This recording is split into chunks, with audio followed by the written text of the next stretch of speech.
राधा राधा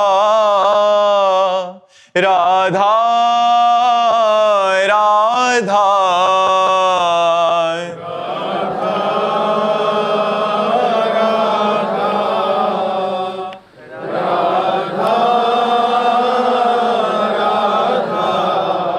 हाय राधा राधा राधा राधा राधा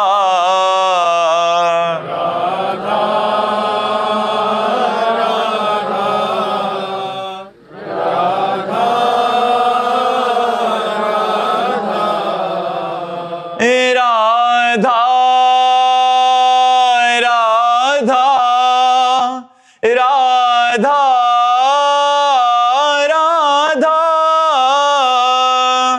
राधा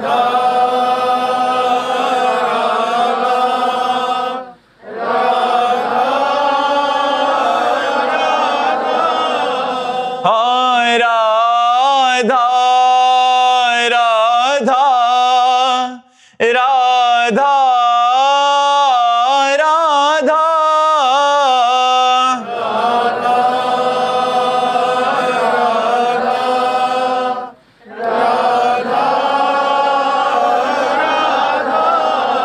हाय राधा राधा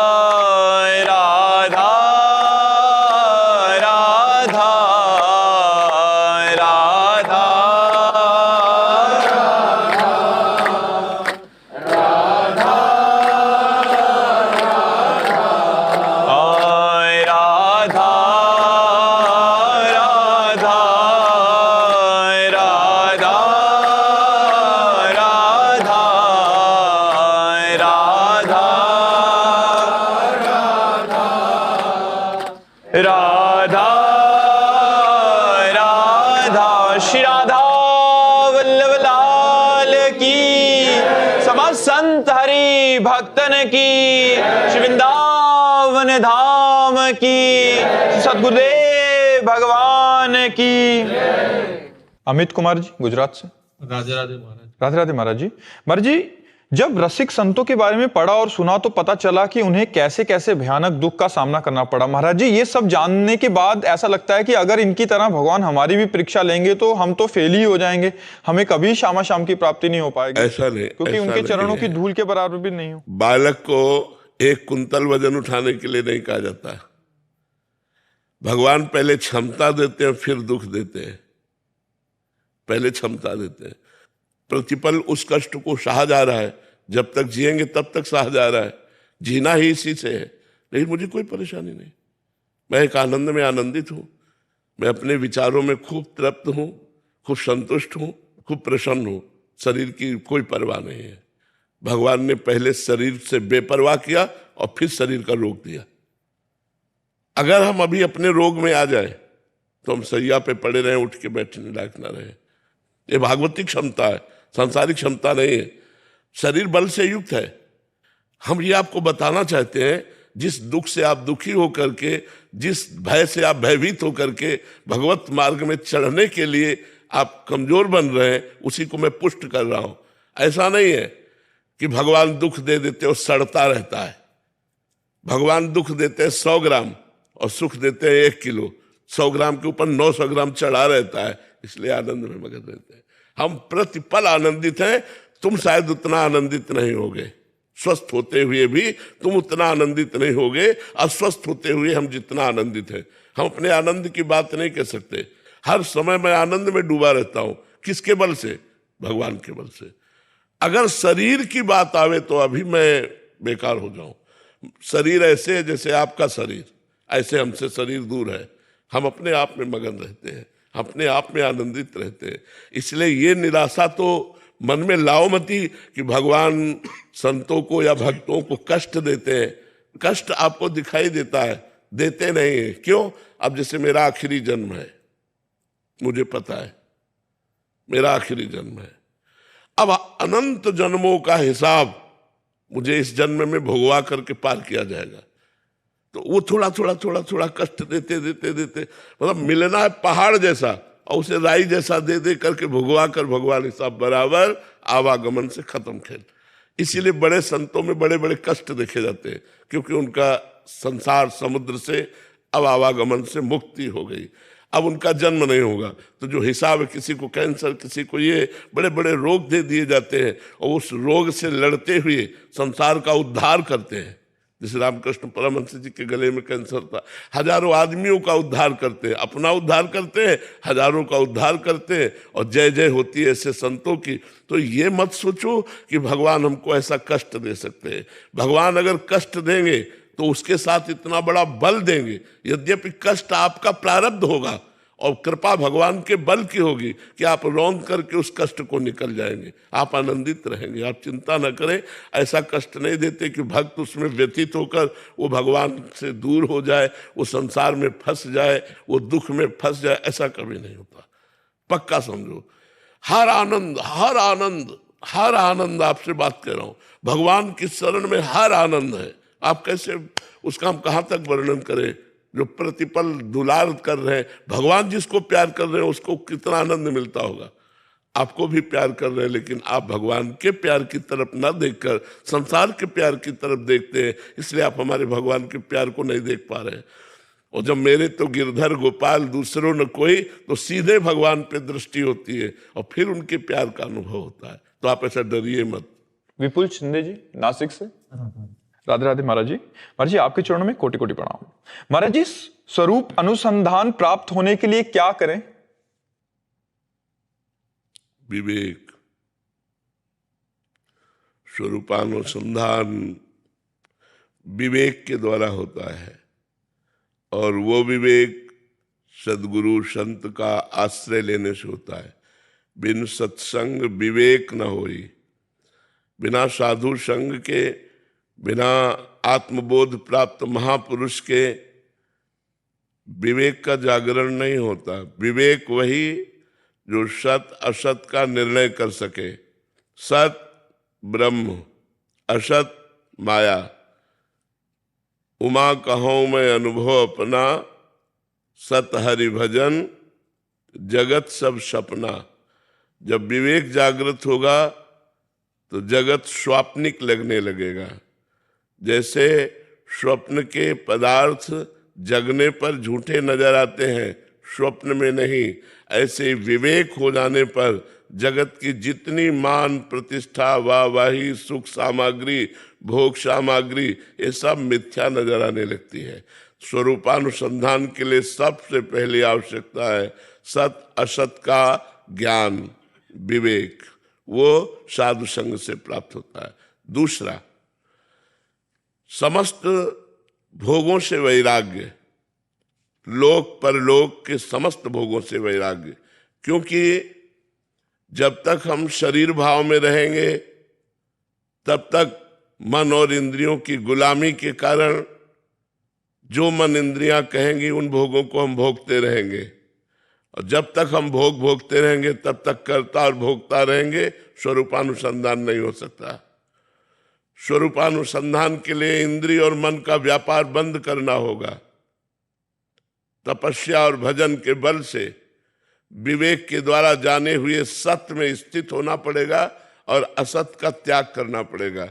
इसे कहते हैं लोक और परलोक के भोगों का वैराग्य। तीसरा, षट संपत्ति। पहला, शम, इंद्रियों का भोगों से हटाना। दम, मन का अपने वश में करना। उपरति, भोगों के समीप रहने पर भी भोगने की इच्छा ना होना। तितिक्षा, सर्दी गर्मी बरसात लाभ हान सुख दुख मान अपमान सबको सहने की सामर्थ्य होना। श्रद्धा, गुरु और संतों के वाक्यों को यथावत विश्वास पूर्वक स्वीकार कर लेना। मुमुक्षुता, मैं मुक्त होना चाहता हूं। ये जब तक बातें नहीं होंगी तब तक स्वरूपानुसंधान नहीं होगा। किसका प्रश्न है? तो स्वरूपानुसंधान के लिए ये 4 बातें और 6 संपत्ति ये होना अत्यंत आवश्यक है, तब वो अपने स्थूल, सूक्ष्म और कारण तीनों देहों का राग त्याग करके अपने स्वरूप में स्थित होता है, जो स्वरूप चिदानंदमय है। जहां स्वरूप में स्थित हुआ, परमानंद का द्वार खुल गया, वो आनंद में उमग करके मुक्त अवस्था को प्राप्त हो जाता है, जिसे जीवन मुक्त कहते हैं, जिसे जीवन मुक्ति कहते हैं। आयुषी जी, राधे राधे महाराज जी। महाराज जी, आप कहते हैं कि परमात्मा से जुड़ने से जीवन की बाधा का हल मिल जाता है, लेकिन अक्सर मेरे मन में यह सवाल उठता है कि क्या परमात्मा से जुड़ने से पहले खुद से जुड़ने की जरूरी नहीं है? जब तक हम खुद से नहीं जुड़ेंगे या अपने आप को नहीं जान पाएंगे, हम सबसे ऊपर एक शक्ति को कैसे महसूस कर सकते हैं?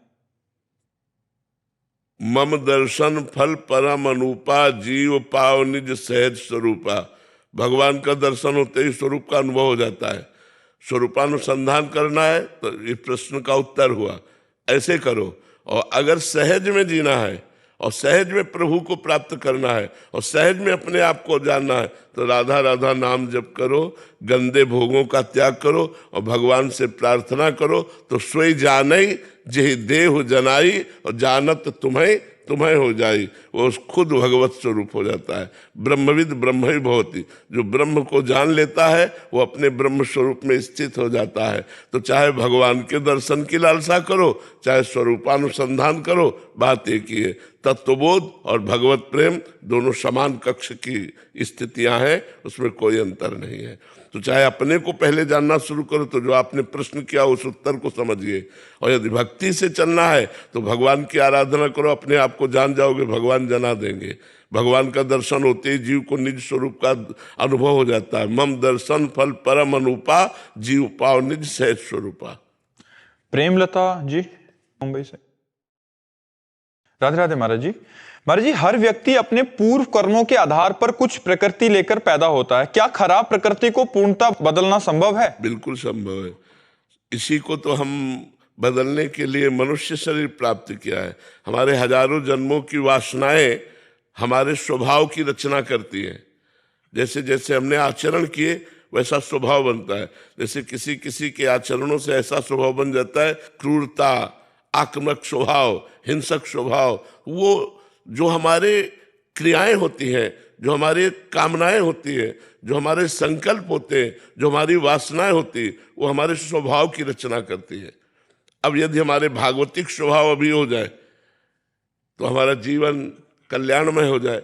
अब दुर्वासनाओं के कारण हम भागवतिक स्वभाव बनाना चाहते हैं, पर दुर्वासनाएं में बार बार फेल कर देती है, बार बार हमें वासनाओं में गिरा देती हैं। अब हमको खड़ा होना पड़ेगा कमर कस के, मर चाहे जाऊं अधर्म युक्त भोग नहीं भोगूंगा, खड़ा होना पड़ेगा। ये फिसड्डी स्वभाव से नहीं होगा, आज कसम खाई कल तोड़ दिया, ऐसे नहीं परमार्थ में चला जाता। परमार्थ में चला जाता है, आज मैंने नियम लिया है, अब इस नियम का प्राणपण से निर्वाह करूंगा, मर चाहे जाऊं नियम नहीं तोड़ूंगा। ऐसा जिद्दी स्वभाव वाला माया पर विजय प्राप्त करता है। काम क्रोध आदि दोषों पर विजय प्राप्त करना कोई खिलवाड़ नहीं है। तो अपने स्वभाव को बदलने के लिए ही तो हमें मानवदेह मिली है।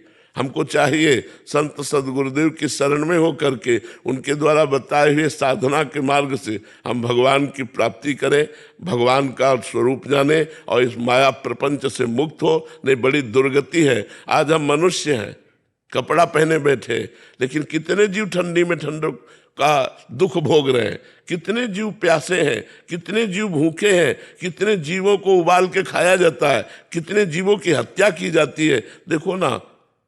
देखो ना क्या संसार में हो रहा है। तो हम ही अगर कर्म बिगड़ गए तो बकरा बनेंगे, मुर्गा बनेंगे, गाय बनेंगे, भैंस बनेंगे, और ये राक्षसी बुद्धि वाले लोग काट काट के खाएंगे। इसलिए भजन करो और इस माया से मुक्त हो जाओ। और चिदानंद भगवान यही थोड़ी लोग है। अब जैसे एक गांव का आदमी न जानता हो तो क्या जानता है मृत्यु लोक में एक अमेरिका भी है। लेकिन आप लोग पढ़े हुए तो आपको पता है हर देश है। ऐसे ही केवल मृत्यु लोक नहीं है, स्वर्ग लोक है, महारलोक है, जनलोक है, तप लोक है, सत्य लोक है, अतल वितल महातल तलातल रसातल पाताल, ये लोक है।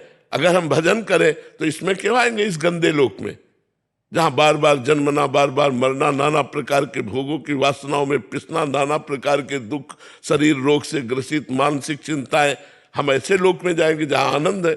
अगर और भजन कर लेंगे तो भगवान को प्राप्त हो जाएंगे। तो मनुष्य जीवन मिला ही उन्नति के लिए है, लेकिन हम लोग सांसारिक उन्नति को ही मान करके संतुष्ट हो जाते हैं और आध्यात्मिक उन्नति की तरफ ध्यान नहीं देते, और सांसारिक उन्नति जितनी होती सब यहीं की यहीं धरी रह जाती है। आपका चाहे जितना नाम हो, आपकी चाहे जितनी संपत्ति हो, आप चाहे जितने वैभवशाली हो, मरोगे तो तुम्हारे साथ कुछ जाएगा क्या? अब नया शरीर मिला तो पुराने शरीर की वाहवाही किस काम की रह गई? तो इसलिए नाम जप करो और अच्छे स्वभाव की रचना करो, शास्त्र स्वाध्याय करके, संतों का संग करके, गंदे आचरणों का त्याग करके हम अच्छे आदमी बने। हम ऐसे आदमी कम से कम बन जाए कि हम किसी से मिले तो हमारी याद करें, क्या क्या सुंदर व्यक्तित्व, क्या सुंदर उसकी वाणी, क्या सुंदर उसका आचरण, कितना नम्र व्यवहार। ऐसा हमारा स्वभाव नहीं बनना चाहिए कि एक बार आदमी जो मिले वो भगवान से बनावे कि ऐसे आदमी से हमें कभी मत मिलाना। हमारा ऐसा क्रूर स्वभाव नहीं होना चाहिए, हमारा परोपकारी स्वभाव होना चाहिए। तो हम अपने स्वभाव को भजन बल के द्वारा बदल सकते हैं। खूब नाम जप करो। डिम्पल रानी जी। राधे राधे महाराज जी। महाराज जी, मन ने जप की संख्या को पकड़ लिया है और नाम व मंत्र का ध्यान नहीं होता, केवल रटन ही हो रहा है, क्योंकि मतलब संख्या पर ज्यादा ध्यान रहता है। कोई बात नहीं, चलाते रहो। आगे चल करके स्थिति आ जाएगी कि मंत्र में स्थिति रहेगी, संख्या पे नहीं।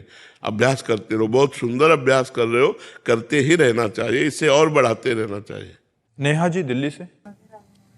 राधे राधे महाराज जी। महाराज जी, क्या हमें नाम जप करके बाकी सब भगवान पर छोड़ देना चाहिए? हाँ, बिल्कुल छोड़ देना चाहिए। अपने कर्तव्य का पालन करते हुए फल को भगवान के ऊपर छोड़ देना चाहिए और नाम जप करना चाहिए। कर्मण्येवाधिकारस्ते अधिकारस्ते मा फलेषु कदाचन। भगवान ने कहा कर्म पर तुम्हारा अधिकार है, फल पर नहीं। फल के समय सुख दुखे समय कृत्वा लाभालाभो जया जयो। सुख दुख में समान भाव, लाभ हानि में समान भाव, जय पराजय में समान भाव, और निरंतर नाम जप और कर्म करते हुए कर्म फल को भगवान के चरणों में समर्पित करना, ये सिद्ध महापुरुष का लक्षण है। हम लोग कर्म करके उसकी आशा रखते हैं कि कर्म फल में सफलता प्राप्त हो, लेकिन सफलता और असफलता प्रारब्ध से है। अगर आपका पाप कर्म जोर है तो चाहे जितने पढ़े लिखे हो, डिग्री लिए घूमो, नौकरी नहीं मिलेगी। और आपका पुण्य कर्म जोरदार है तो आप झटके में चले जाएंगे। तो असफलता और सफलता ये प्रारब्ध पर जुड़ी हुई है, कर्म पर हमारा अधिकार है। एक बार प्रारब्ध फेल करेगा, 2 बार फेल करेगा, तीसरी बार तो पार ही हो जाएंगे। इसलिए हमें अपने कर्तव्य कर्म को करते रहना चाहिए। राहुल गुप्ता जी। जय श्री हरिवंश महाराज। राधे राधे महाराज जी। महाराज जी, भक्ति व्यक्तिगत मुक्ति है, सामाजिक जिम्मेदारी भी है? नहीं, भक्ति में सामाजिक जिम्मेदारी नहीं है। भक्ति जब हम व्यक्तिगत करते हैं तो समाज का अपने आप कल्याण होता है। जैसे हम इत्र की शीशी फोड़ दें तो सुगंध अपने आप फैल जाएगी, सुगंध सबको मिल जाएगी। ऐसे ही जब हम काम विजयी होते हैं तो हमारा समाज से व्यभिचार का दोष हट गया। क्रोध विजयी होते तो हम किसी की हिंसा नहीं कर सकते। लोभ विजयी है तो हम किसी की बेईमानी नहीं कर सकते। समाज में मंगल में जो वातावरण है वो एक आदमी पैदा कर सकता है।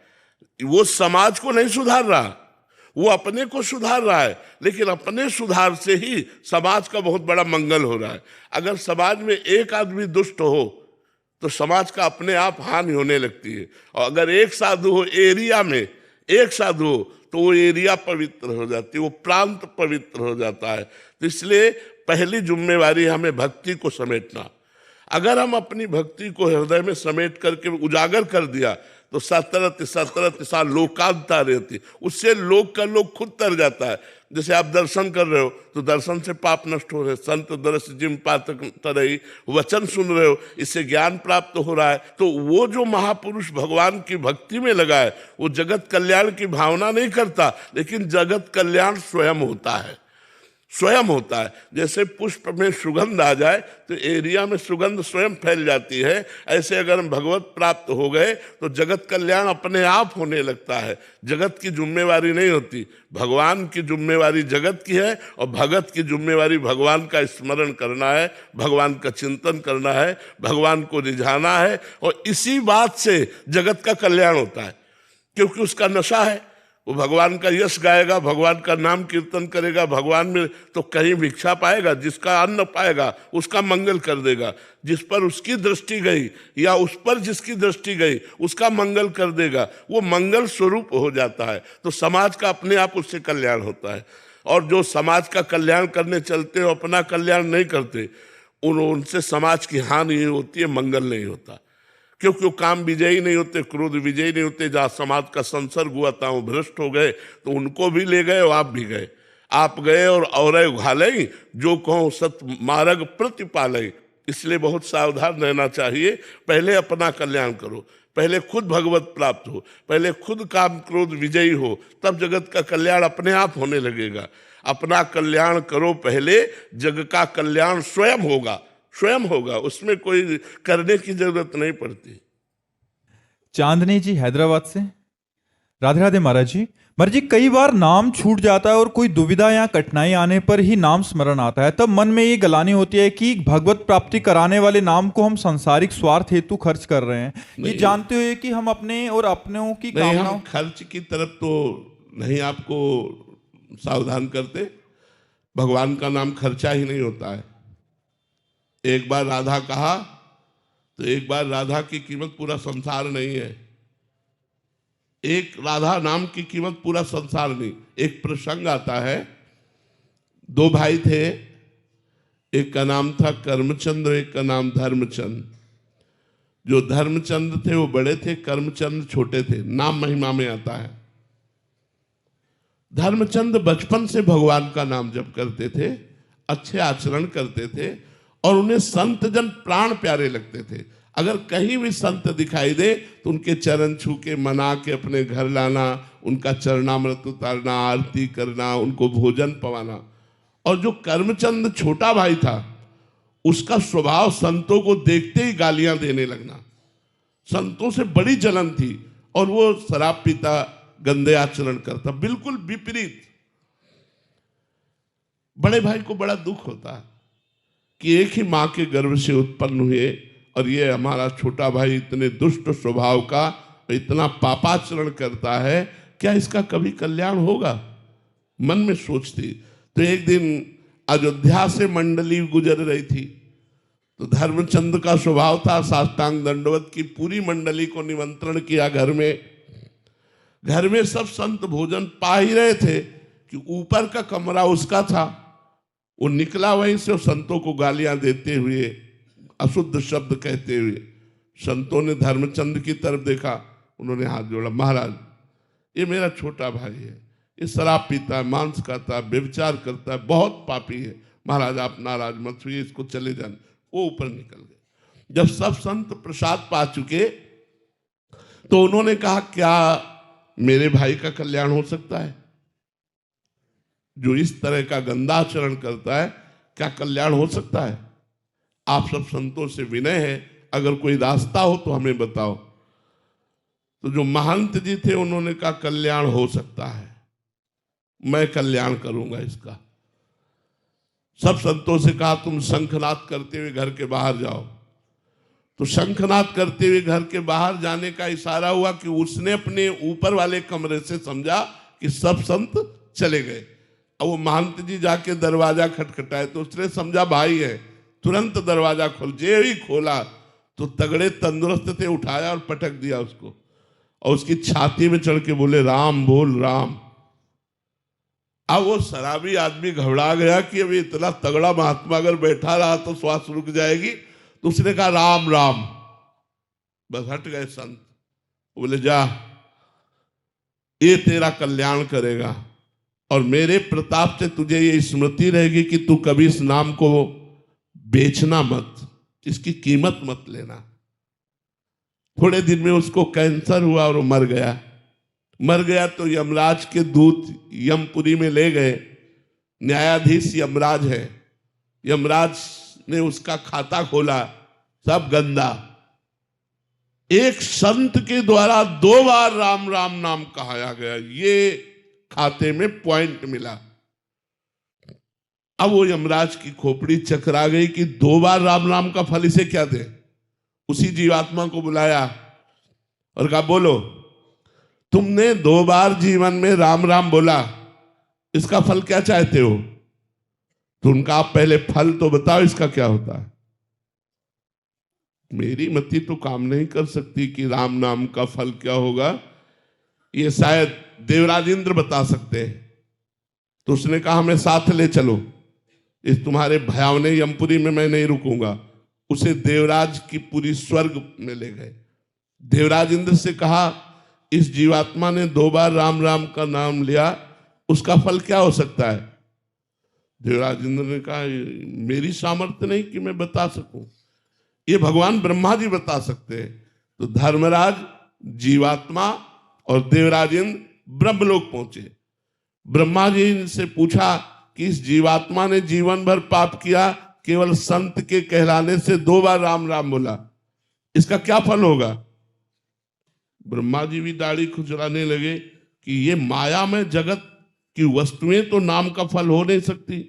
इसलिए उन्होंने कहा कि इसका पूर्ण निर्णय तो भगवान शंकर कर सकते हैं, क्योंकि वो रात दिन जपते रहते हैं। ब्रह्मा जी, देवराज इंद्र, धर्मराज, जीवात्मा कैलाश पर्वत पर पहुंचे। भगवान शंकर ने स्वागत किया। कैसे आगमन हुआ बात बताई गई। भगवान शंकर ने कहा देखो, राम नाम की महिमा तो हम कुछ जानते हैं, वो भी कुछ, पूरी वो भी नहीं। राम नाम का फल क्या होगा ये हम नहीं बता सकते।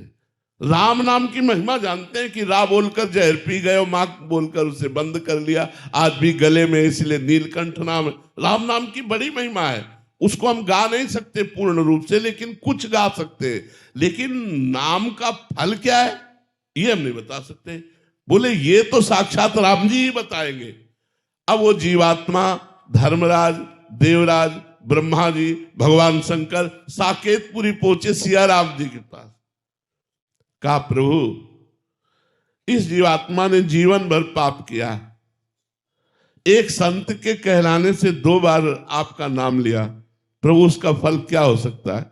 भगवान ने कहा उसे लाओ और मेरी गोदी में बैठा लो। उस जीवात्मा को गोदी में बैठा ला और कहा देखो, फल तो मैं भी नहीं बता सकता। कहाँ लगी नाम बढ़ाई, राम न सकहि नाम गुण गाई। लेकिन फल प्रत्यक्ष देख लो कि ये जीव घोर नरकों को भोगता, 2 बार राम राम कहा तो मेरी गोदी में आके बैठ गया, ये फल है। भगवान के नाम का फल ये संसार नहीं हो सकता।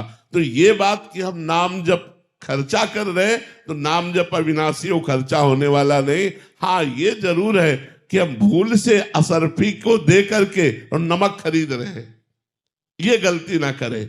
अगर हम अपने नाम को बेचे ना तो हमारा नाम सब कुछ प्रदान करवा देगा, विपत्ति हटा देगा, धन ऐश्वर्य प्रदान कर देगा, सुख शांति दे देगा।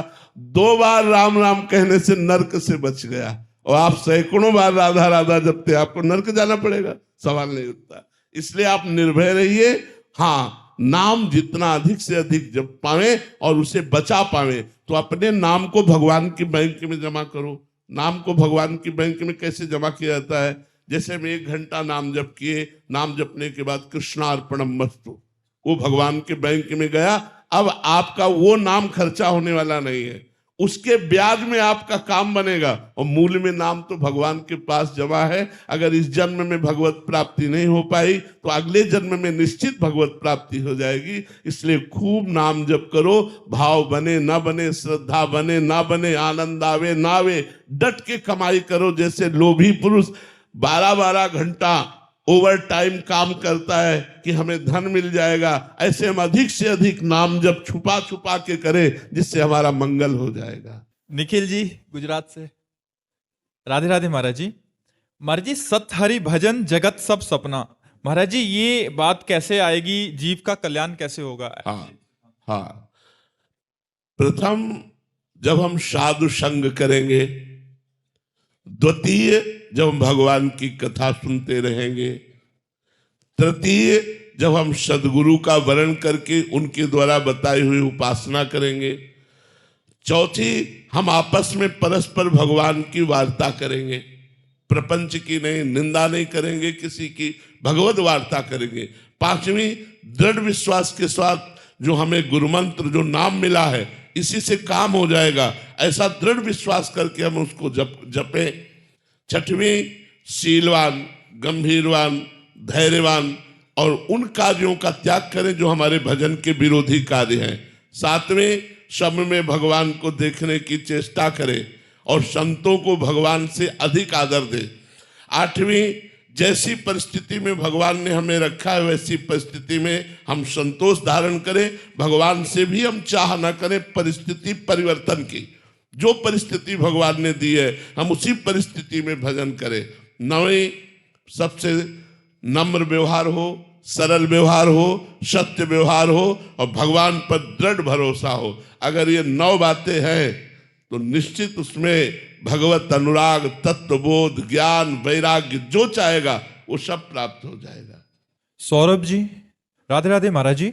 महाराज जी, छोटे छोटे विषय ही आकर्षण मुझे कमजोर सा बना रहे हैं महाराज जी, उनसे ऊपर उठने के लिए सही साधना क्या करूं? नाम जप करके हम इतने बलवान हो जाते हैं कि विश्व ब्रह्मांड की माया का आकर्षण भी नहीं पड़ता है। मृत्यु लोक की माया की तो बात जाने दो। न पारमेष्ठ्यम न महेंद्र कृष्णम न सार्वभौमम न रसाधिपत्यम न योग सिद्धि पुनर्भवम वा।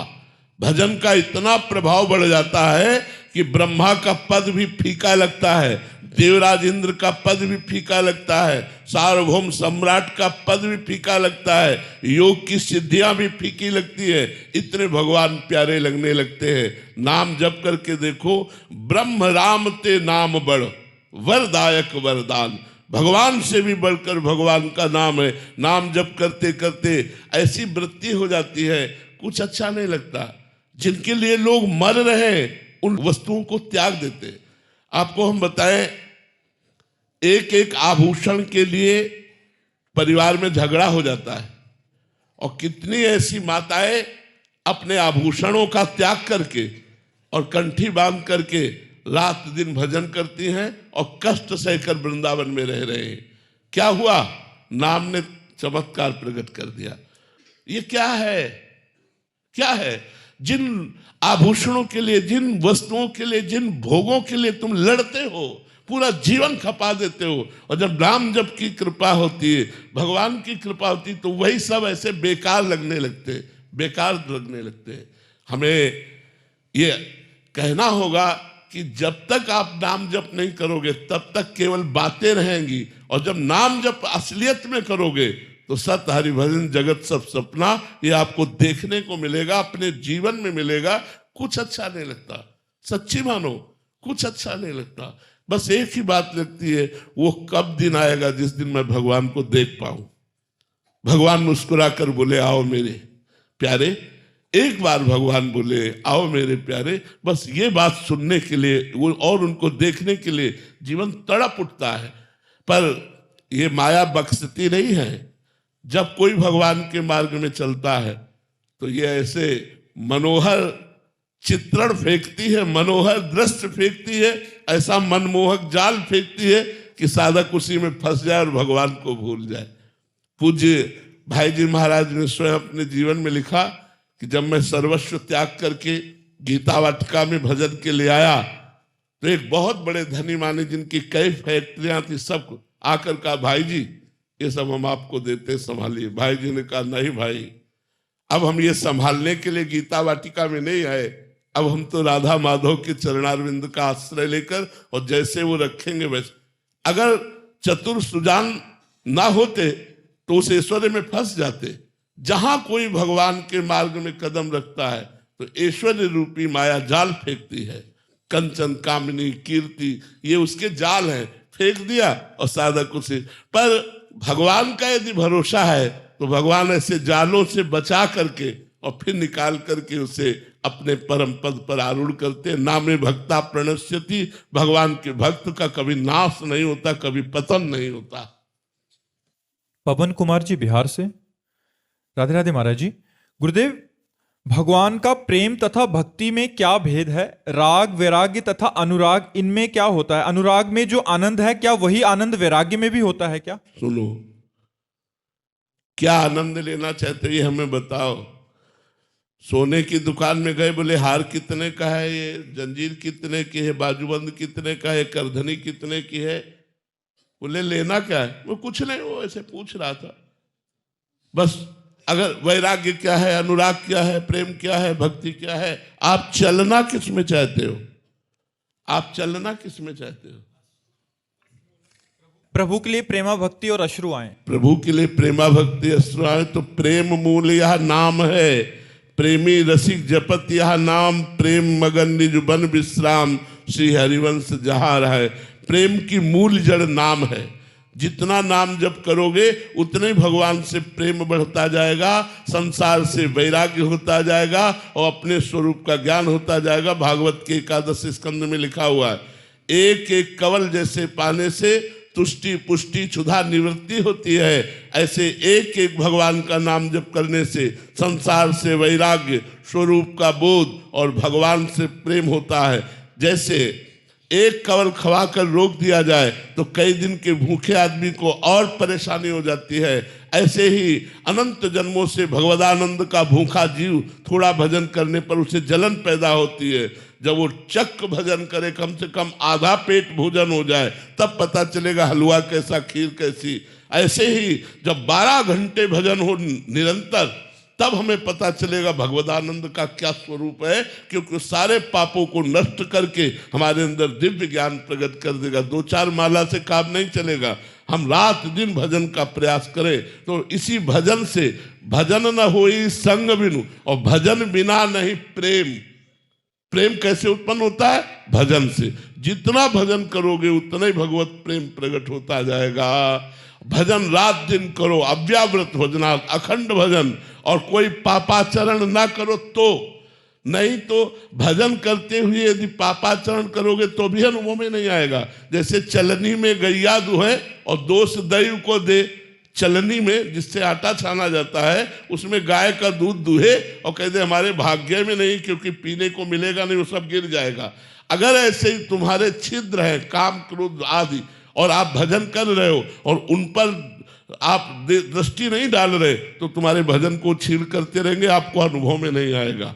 पहले इन दोषों का त्याग करते हुए हम भजन करें, तब अनुराग की प्राप्ति होगी। भक्ति से अनुराग की प्राप्ति होती है, अर्थात प्रेम की प्राप्ति होती है, और प्रेम से भगवान की प्राप्ति होती है। हरि व्यापक सर्वत्र समाना, और प्रेम ते प्रगट होए मैं जाना। जहां प्रेम वहीं भगवान का प्रादुर्भाव होता है। हर्ष त्रिपाठी जी, राधे राधे महाराज जी। खलहू करही भल पाई सुसंगु, मिटही न मलिन स्वभाव अभंगु। महाराज जी, श्री रामचरितमानस की इस चौपाई के अनुसार कभी कभी दुष्ट भी सत्संग पाकर अच्छे आचरण करते हैं, परंतु उनका स्वभाव कभी ना भंग होने वाला मलिन स्वभाव ही रहता है। सरकार, ठीक उसी प्रकार आपके द्वारा पोषित इस महानीच का मलिन स्वभाव नहीं मिट रहा। आपके बार बार सुधारने पर भी नहीं। खल और मलिन स्वभाव में अंतर है। खल का जो मलिन स्वभाव होता है वो दूसरी प्रकार का होता है। हमारा जो मलिन स्वभाव होता है वो दूसरी प्रकार का होता है। हमारे मलिन स्वभाव को यदि सत्संग मिल जाए तो मलिन स्वभाव दूर होकर भगवान की प्राप्ति हो सकती है। जो नीच प्रवृत्ति के दुष्ट संत, निंदा करने वाले संत, अपमान करने वाले, केवल उपहास करने के लिए सत्संग सुनने गए, देखते क्या बोलते हैं, और उनकी बातों का उपहास किया, एक भी शब्द स्वीकार नहीं किया, वो दुष्ट है। खलौ करें भली पाई सुसंगु, मिटे न मलिन स्वभाव भंगु। लेकिन मैं दुष्ट हूं, मैं नीच हूं। आज भगवान ने हम पर बड़ी कृपा की, साधु समागम दिया। आज देखो मेरे जीवन का वो दिन है जो मैं वर्णन नहीं कर सकता, और वो आकर सत्संग में हाथ जोड़कर बैठ गया और सत्संग की बात सुनी। उसका जीवन निरंतर सुधरता चला जाएगा, और वो खल नहीं है, वो दुष्ट नहीं है, वो मलिन स्वभाव वाला है। उसका मलिन स्वभाव सत्संग से निर्मल हो जाएगा, सत्संग से निर्मल हो जाएगा। लेकिन जो दुष्ट लोग हैं उनका निर्मल नहीं होता, क्योंकि वो संत का उपहास करने के लिए जाते हैं, वो संतों के दोष दर्शन करने के लिए जाते हैं, वो सत्संग सुनने नहीं जाते। वो जाएंगे वहां, लेकिन वो अपनी मलिनता का ही आरोप करेंगे, वो निर्मलता का नहीं आरोप करेंगे। और एक मलिन है जिसके हृदय में बात है कि मैं नीच हूं, अधम हूं, कामी हूं, क्या मेरा भी उद्धार हो जाएगा? निश्चित उद्धार हो जाएगा संत संग से, वो निर्मल हो जाएगा। तो तुम खल नहीं हो, मलिन स्वभाव भले हो सकता है लेकिन खल नहीं हो। अगर खल होते तो प्रश्न ही ना करते। प्रश्न करने का मतलब है जिज्ञासा। जिज्ञासा पवित्र हृदय में होती है। कुछ मलिनता और कुछ पवित्रता आपके हृदय में है, धीरे धीरे बढ़ाइए, पूरे मन को पवित्र कर दीजिए और पापाचरण होने से अपने को रोकिए। जो कार्य निषेध किए गए हैं उन कार्यों को मत कीजिए। जैसे खान पान में मांस मछली अंडा मत खाइए, मदिरा मत पीजिए, पराई बहन बेटियों की तरफ गंदी दृष्टि मत रखिए, पराया धन हड़पने की कोशिश मत कीजिए और नाम जप कीजिए। देखिए बहुत जल्दी आपका हृदय पवित्र हो जाएगा। महाराज जी, साधक को कैसे पता लगता है कि उसका अंतःकरण पवित्र हो रहा है? क्योंकि प्रतिपल तो उसको ऐसे लगता है कि मेरे में वही काम क्रोध लोभ की वृत्तियां हैं। हाँ, ये तब तक रहता है, ये भगवान की बड़ी कृपा है जो ये रहता है, क्योंकि इससे अहंकार नहीं आ पाता। भगवान अपने जनों में थोड़ा थोड़ा ऐसा दिखाते रहते हैं जिससे अगर हृदय से पूछा जाए तो लगता है मेरे जैसा नीच अधम कोई नहीं है, मेरे जैसा अधम कोई नहीं। देखो इतने बड़े महाभागवत श्री सूरदास जी महाराज, जिनके सामने स्वयं भगवान बैठकर पद सुनते, कह रहे हैं मौसम कौन कुटिल खल कामी, जिन मुँह को तन दियो ताको न भजन कियो ऐसो नमक हरामी। देखो कितने बड़े महापुरुष है और क्या लिख रहे हैं अपने लिए। कह रहे जिन मुँह को तन दियो ताको न भजन कियो ऐसो नोन हरामी, मौसम कौन कुटिल खल का। तुलसीदास जी लिख रहे हैं जो मैं अपने अवगुण कहूँ बाढ़ई कथा पार नहीं लाऊं। यदि मैं अपने अवगुणों की चर्चा करूं तो कथा बढ़ जाएगी, वो हम पार नहीं पा पाएंगे। हनुमान जी महाराज कह रहे असमय अधम सखा सुनो मोहू पर रघुवीर, मैं ऐसा अधम हूं, इतने पर भी भगवान की हम पर कृपा है। सबरी मैया क्या कह रही, अधम ते अधम अधम अति नारी, तिनमा मैं मतिमंद आघारी। भगवान के भक्तों में ये जो वर्णन करने की शैली है वो इसलिए है कि उनके हृदय में अहंकार नहीं होता, और अहंकारहीन हृदय ही अपने में दोष देख पाता है। जो अहंकारी हृदय होता है वो अपने में गुण देखता है, दूसरों में दोष देखता है। जो दैन्य होता है वो अपने में दोष देखता है, दूसरों में गुण का दर्शन करता है, इसीलिए वो संत है। महाराज जी, पवित्र हृदय की क्या पहचान है? जब पवित्र हृदय हो जाएगा तो कामादि दोषों का प्रभाव नहीं पड़ेगा। जो काम क्रोध लोभ मोह मद मत्सर ये 6 दोष हैं, इनका प्रभाव नहीं पड़ेगा। काम क्रोध मद मान न मोहा, लोभ न क्षोभ राग नहीं द्रोहा, जिनके कपट दंभ नहीं माया, तिनके हृदय बसो रघुराया। जहां काम क्रोध लोभ मोह मद मत्सर का प्रभाव शून्य हो जाए वहां हृदय निर्मल। अगर थोड़ा भी आकर्षण है तो उस हिस्से में अपवित्रता बनी हुई है। और कभी कभी पवित्र हृदयों में भी इनका विकार का आक्रमण देखा गया। भगवत प्राप्त महापुरुष पवित्र हृदय, लेकिन कीन हो इसका बहु अभिमाना, सो खोवल कृपा निधाना। भगवान उसके अभिमान कहीं न कहीं जागृत। जैसे देवर्षि नारद जी कितने भगवान के नजदीक है, रोज भगवान का दर्शन करते हैं, भगवत साक्षात्कार महापुरुष है, लेकिन एक दिन उनके मन में अभिमान आ गया कि मैं तो काम विजयी हूं। तो भगवान ने माया रची और वो काम से परास्त हुए, भगवान ने उनकी रक्षा की। तो कभी कभी भगवत प्राप्त महापुरुषों में भी भगवान उनके हृदय की उस वृत्ति को कि मैं श्रेष्ठ हूं, उसको नीचा दिखाने के लिए कभी न कभी ऐसे कोई आचरण बन जाते हैं। जैसे माँ अपने बालक को सजाती है लेकिन बाद में काला टीका लगा देती है कि किसी की नजर ना लगे मेरे बालक पे। ऐसे ही भगवान अपने संत को सजाते हैं, बाद में कोई एक काला टीका लगा देते जिससे काला टीका से उन पर नजर नहीं लगती। अरे वही है जो हमने देखा था, ऐसा वही है जो ऐसा।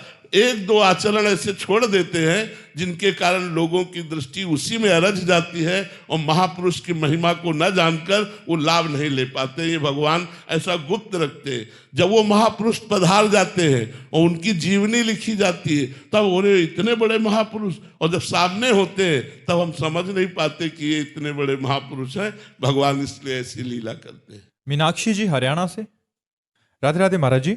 महाराज जी, मेरी दुविधा गुरु की तलाश को लेकर है। मन में तीव्र इच्छा है गुरु धारण करने की, पर दूसरी तरफ मन कहीं टिकता ही नहीं। प्रभु कृपा से संतों की वाणी सुनते हैं, उनका आशीर्वाद भी प्राप्त करते हैं, सभी के प्रति आदर भाव भी है, पर कपटी मन एवं दिमाग पूरी तरह से समर्पण का भाव नहीं ला पा रहा। मुझे लगता है आपको भगवान को गुरु बनाना चाहिए। सर्वप्रथम भगवान जगत गुरु है, उनको गुरु बनाना चाहिए और उनसे प्रार्थना करनी चाहिए कि यदि गुरु रूप की अत्यंत आवश्यकता भव समुद्र से पार होने के लिए है तो हे नाथ, आप मुझे गुरुदेव के पास पहुंचा दीजिए या गुरुदेव को मेरे पास पहुंचा दीजिए। पक्का वो आपको संयोग करा देंगे, गुरु की प्राप्ति करा देंगे, क्योंकि हरि ही गुरु है, गुरु ही हरि है, दो नहीं है, कहने को दो हैं। पर गुरुदेव के रूप में हरि का वर्ण करने के लिए पहले भगवान को गुरु बनाओ और उनसे कहो मुझे ऐसे संत से मिला दो जो आपसे मिला दे। वो मिला देंगे, वो मिला देंगे। करिश्मा जैन जी बेंगलोर से, राधे राधे महाराज जी। महाराज जी, आप कह रहे हैं कि आप एक नियमित संख्या में रोज जप करते हैं और लेखन भी करते हैं, बट महाराज जी जैसे जीवन में आगे बढ़ने के लिए हम धीरे धीरे अपने स्तर को बढ़ाते हैं, वैसे ही क्या भक्ति में भी आगे बढ़ने के लिए नाम संख्या धीरे धीरे बढ़ानी चाहिए। वैसे ही नाम संख्या बढ़ानी चाहिए। देखो, जब भगवान की भूख होगी, भगवान की भी भूख लगती है। अब अच्छा नहीं लग रहा, आज का भी दिन गया, भगवान नहीं मिले, आज की रात भी गई, स्वप्न में भी भगवान नहीं मिले, रोना आता है, तड़पना प्रकट होता है। रात दिन जब तड़पता है तो उसे भगवान का साक्षात्कार हो जाता है। उसके लिए हमें भजन चाहिए। जब भजन करते करते ऐसी पवित्र बुद्धि आती है, दरस बिन दुखन लागे नैन, जब से तुम बिछुरे पी प्यारे कबहु न पायो चैन। दरस, मीरा जी कह रहे, दरस बिन दुखन लागे न, हृदय एक तड़पता है। उस तड़पन के लिए हमें भजन बढ़ाना पड़ेगा। जब हम निरंतर भजन करेंगे और संयम से रहेंगे, इंद्रियों को भोगों का सुख नहीं लेने देंगे, तब व्याकुलता पैदा होती है। क्योंकि इंद्री अगर भोगों में लगी है तो व्याकुलता पैदा नहीं होगी, और बिना व्याकुलता के हरि मिलते नहीं। कबीरा हंसना छोड़ दे, रोने से कर प्रीति, बिन रोए किन पाइया प्रेम प्यारा मीत। तो जब तक हमें चिल्ला चिल्ला के रोना ना आ जाए तब तक तो हमें भजन बढ़ाना चाहिए। फिर इसके बाद तो भजन छोड़ता ही नहीं।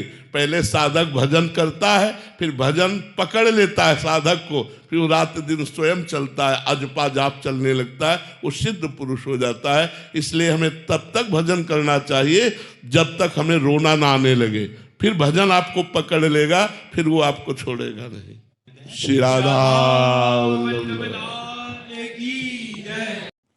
आयुषी मिश्रा जी, श्री हरिवंश महाराज जी।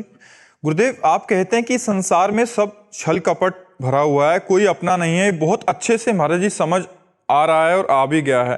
गुरुदेव भगवान, निरंतर नाम जप करने का भी बल आपसे मिल रहा है। मेरा प्रश्न है कि सब जानने के बाद उन्हीं के साथ जीवन रहना पड़े तो कैसे रहें महाराज जी? सब जानने के बाद अगर सब कोई छोड़ भी दे तो आप उनको नहीं छोड़ सकते। यही मोह है। आप देख लो करके, वो आपको घर से बाहर कर दे तो भी आप उन्हीं से प्यार करना चाहेंगे जो आपको गाली दे रहे हैं, जो आपके साथ छल कर रहे हैं, जो आपके साथ कपट कर रहे हैं। ये प्रबल भगवान की माया ऐसी है कि जो जानते हैं, हम जानते हैं वो हमारे साथ धोखा कर रहा है, जानते हो हमारे साथ छल कर रहा है, वो हमको प्यार नहीं कर रहा, फिर भी हमको उसी से प्यार करना पड़ेगा। ये माया है।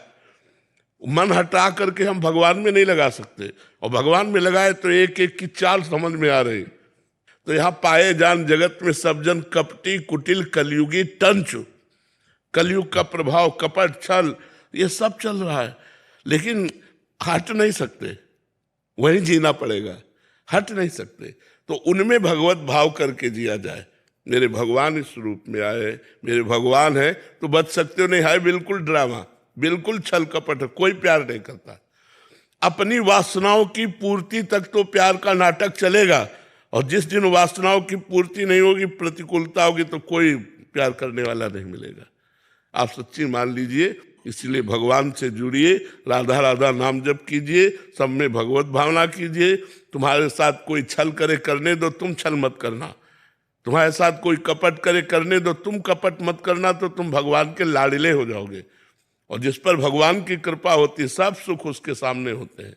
इसलिए भगवान का चिंतन करो, भगवान का आश्रय लो, भगवान से प्यार करो। गुरुदेव, कभी कभी लगता है कि सहन नहीं हो रही है चीजें। कभी कभी लगता है कि अब सहन नहीं हो रहा। ऐसा इसलिए लगता है आपने भगवान को अपना नहीं माना। नहीं, भगवान को अपना मानने पर हर कुछ सहन करने की सामर्थ्य होती है, सब कुछ सहन करने की। पूरा जीवन हो गया, एक दोस्त नहीं बनाया, हमारा एक भी दोस्त नहीं पूरी सृष्टि में, तो दुश्मन का तो सवाल नहीं उठता। अकेला पूरा जीवन रहा हूं, आज भी अकेला ही हूं। केवल मेरा मित्र गोविंद है, ठाकुर है, वही मेरा दोस्त है, और उसी दोस्त के बल से मैं गरजता रहता हूं, प्रियाजू के बल से मैं गरजता रहता हूं। तो अगर आपको भगवान का संबंध है तो फिर आपको ये नहीं बात आएगी कि कहाँ तक सहन करूं। जो ही प्यारो करे सोई मोहि भावे। मेरे प्यारे को जो अच्छा लगा वैसी मुझे स्थिति दी, और उसी के बल से मैं दहाड़ रहा हूं। मुझे कोई शिकायत नहीं, ना भगवान से ना जगत से, कोई शिकायत नहीं। पर यह जरूर कहता हूं कि यहाँ प्यार मत ढूंढना, यहाँ प्यार नहीं मिलेगा। यहाँ शोषण मिलेगा, पोषण नहीं मिलेगा। पोषण भगवान से मिलता है। अगर प्यार भगवान से कर रहे तो दुनिया प्यार करेगी, और भगवान से प्यार नहीं करे तो हर जगह धोखा मिलेगा। आज वासनाओं का खेल है, प्यार नहीं है। प्यार है तो प्यार का मतलब पहले समझे क्या कहते हैं। प्यार का स्वरूप यह है कि हम आपसे प्यार करते हैं तो आपके सुख के लिए हम प्राण दे सकते हैं, आपके सुख के लिए हम अपने जीवन का बलिदान कर सकते हैं। प्यार में तो ये होता है कि जिसमें अपना प्यारा खुशी रहे, राजी रहे, सुखी रहे। जैसे आपसे हम प्यार करते हो, आपने उनसे प्यार कर लिया तो हमारा हृदय कहेगा तुम खुशी रहो। अगर तुम उनसे सुखी हो तो तुम सुखी रहो, भगवान तुम्हें सुख दे, मैं तुम्हारे बीच में कभी रोड़ा नहीं बनूंगी। यह है प्यार। प्यार ऐसा कहा है, ये तो केवल फिल्मों में दिखाई देता है, प्रगट में तो नहीं है। प्रगट में तो प्यार भगवान से करो तो आनंदित हो जाओगे, पर भगवान है नहीं प्रगट में, वो अव्यक्त परमात्मा है। तो उससे अव्यक्त से प्यार करना बड़ा कठिन है। जो दिखाई न दे, जिसे हम बात न कर सके, उससे प्यार करना। उससे प्यार कर लिया तो बाजी जीत गए। आप राधा राधा जपो, उससे प्यार हो जाएगा। आप कृष्ण कृष्ण जपो, उससे प्यार हो जाएगा। हम लोगों का जीवन उसी के प्यार से पला है, और वो इतना प्यारा है, इतना प्यार करने वाला है कि प्यार का समुद्र है वो। हम लोग प्यार की बूंद मांगते हैं और वो प्यार का समुद्र है। बस उससे प्यार कोई करके तो देखे, पर करना कठिन है, क्योंकि संसार से अपने प्यार को समेटकर प्रभु के चरणों में लगाना यही कठिन। सबकी ममता ताग बटोरी, मम पद मन ही बांध बरडोरी, ये सबसे कठिन काम है। और ये हो जाए तो साथ खेलता है परमात्मा, साथ खेलता है। अब हम लोग कदम कदम पर उसका प्यार, उसका दुलार, उसका संकेत, उसके इशारे सब जानते हैं। इस समय मेरे प्रभु का ये इशारा है, तुरंत वैसे ही हो गए जैसे प्रभु का इशारा है। मेरे प्रभु हर समय विराजमान है, मेरे सामने विराजमान है। हर समय बात है, हर समय खान पान, हर समय खेल कूद उन्हीं से होता है। अब ये बातें केवल बातों से नहीं होगा, जब हम साधना करेंगे तब समझ में आएगा।